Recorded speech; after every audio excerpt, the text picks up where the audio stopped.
Good morning, students. So we have started chapter Language of Chemistry, and today we are going to discuss about characteristics of occurrence of a chemical reaction. Okay. So in the previous class we have studied about the three types of enzymes which helps us in metabolic reaction, and about chemical reaction, about reactants and products. Today we are going to discuss about the characteristics of occurrence of a chemical reaction. So in which the first topic is the first point and first occurrence of a chemical reaction, first characteristics is evolution of gas. So what is evolution of gas? So some chemical reactions take place with evolution of gas. Like here in screen you can see the chemical reaction between zinc and dilute sulfuric acid is characterized by the evolution of hydrogen gas.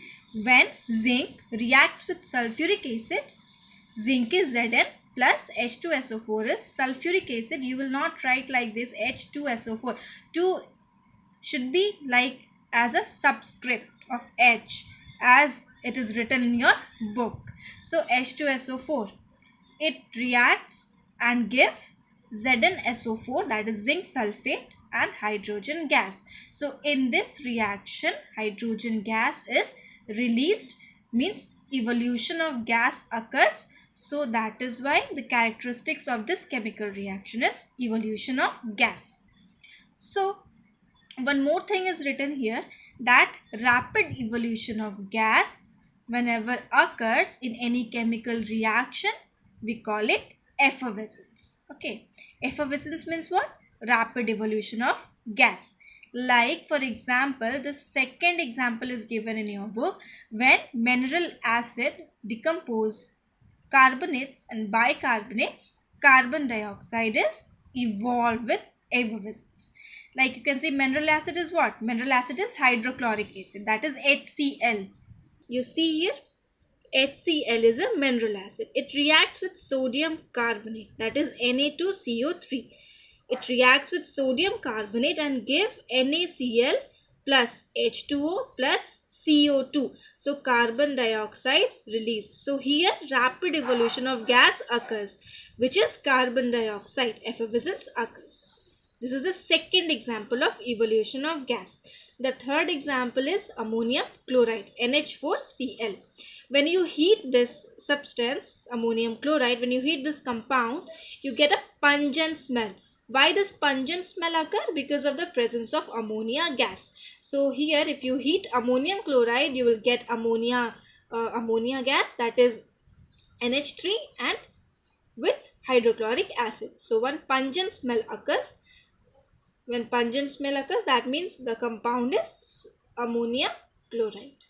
Okay. So ammonium chloride, when you heat ammonium chloride, you will get pungent smell, NH3 plus HCl. So this is all about evolution of gas. It is a one characteristics of chemical reaction. One more reaction you see, when carbonic acid, you see H2CO3, it gives water, H2O, and carbon dioxide gas is released. So this is also one example of evolution of gas.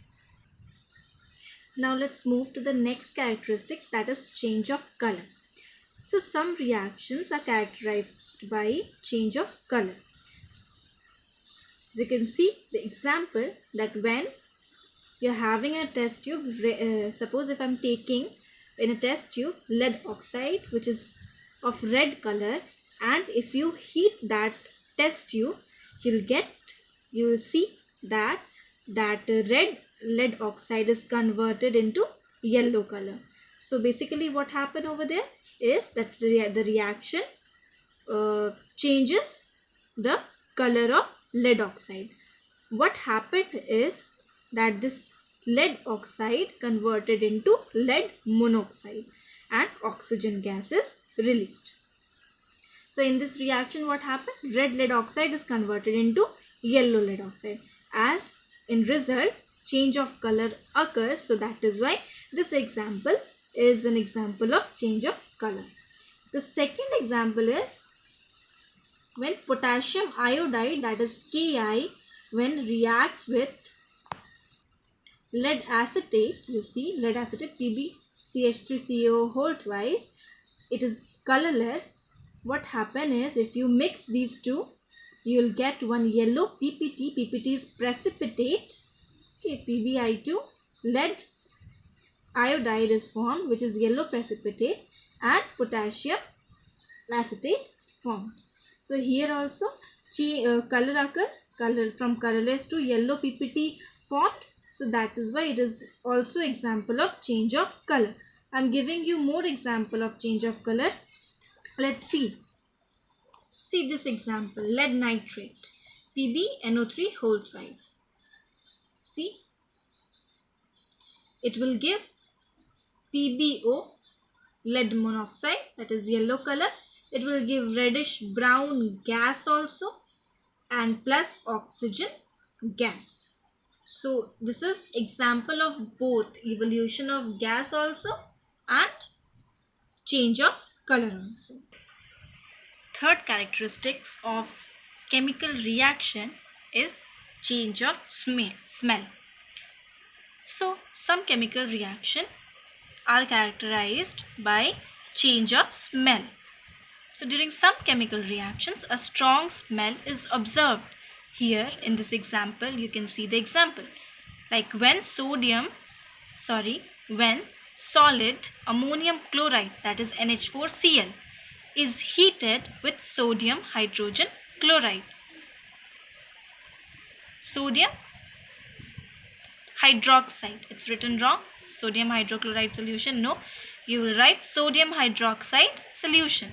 If it is treated with ammonium chloride and if we heat, then what happen? Sodium chloride plus water plus ammonia gas is evolved. Ammonia gas is NH3, and you can see this arrow, the upward sign arrow.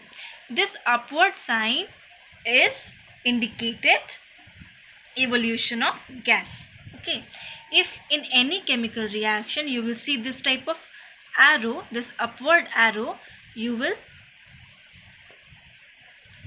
see that the evolution of gas occurs in chemical reaction.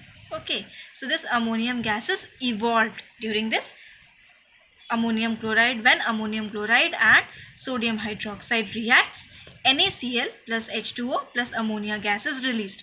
And remember, this ammonia gas is of pungent smell. Okay, this is of pungent smell. So this is the example of change of smell. In your book, you see in your book change of smell. In this reaction, you see a nitrogen when comes in contact with hydrogen, means if you see that both the reaction, nitrogen and hydrogen combines, and when if you heat this nitrogen and hydrogen, it will give ammonia gas, and ammonia gas is of pungent smell. The second example, you see when chlorine water is added to Ki solution, that is potassium iodide solution. So this Ki plus Cl2, that is chlorine water, what will happen? Potassium chloride and iodine occurs. Okay, so this you see that the color of iodine is purple color. So what happened over here is that color, it is an example of change of color also, when color occurs, and potassium chloride also occur. And this iodine gas, you see what written over here is, this example is example of change of color, not change of smell. So the first reaction, that is N2 plus 3H2, when you heat it, you'll get ammonia gas, that is NH3. This is example of change of smell. So this is all about change of smell. So the three reaction we have studied till now, that is evolution of gas, then change of color, and change of smell. And one more thing you have learned, that the evolution of gas during a chemical reaction, in here you see the evolution of gas during a chemical reaction is indicated by an arrow pointing upside. or by writing G at the end of the formula. You see H2 gas, G is written. You can write G also, or you can give one upward arrow also, like I am giving here like this. Okay, so this is all about evolution of gas, change of color and change of smell. All these reaction you write in your copy. Sorry, all these reactions which is written in your book, you have to write this in your classwork copy. You write and practice accordingly. Okay, now let's move to the fourth characteristics, that is formation of precipitate. So some of the reaction are characterized by the formation of precipitate. As in the example, you can see that when silver nitrate is mixed with solution of sodium chloride, you see one precipitate is formed, that is silver chloride, and sodium nitrate form. Now you see what happened over here is, if you take in a test tube silver nitrate and sodium chloride, and if you mix it, what happened? White PPT is formed. In the bottom of the test tube, you see white insoluble thing, or we call it precipitate, is formed. So here how precipitate we indicate, we see the formation of precipitate during a reaction is indicated by an arrow pointing downward, you see, or we write S under bracket at the end of the formula. Okay, now the second example also, you see, if you add ferric chloride with ammonium hydroxide, one reddish brown precipitate is formed. It is example of FeOH whole thrice, and ammonium chloride is formed.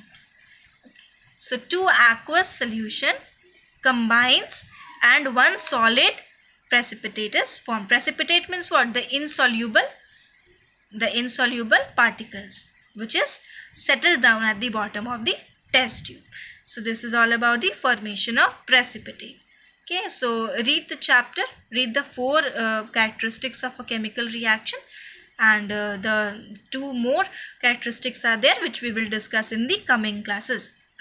Okay, so thank you so much, and if you have any query, please comment in the comment box. Thank you.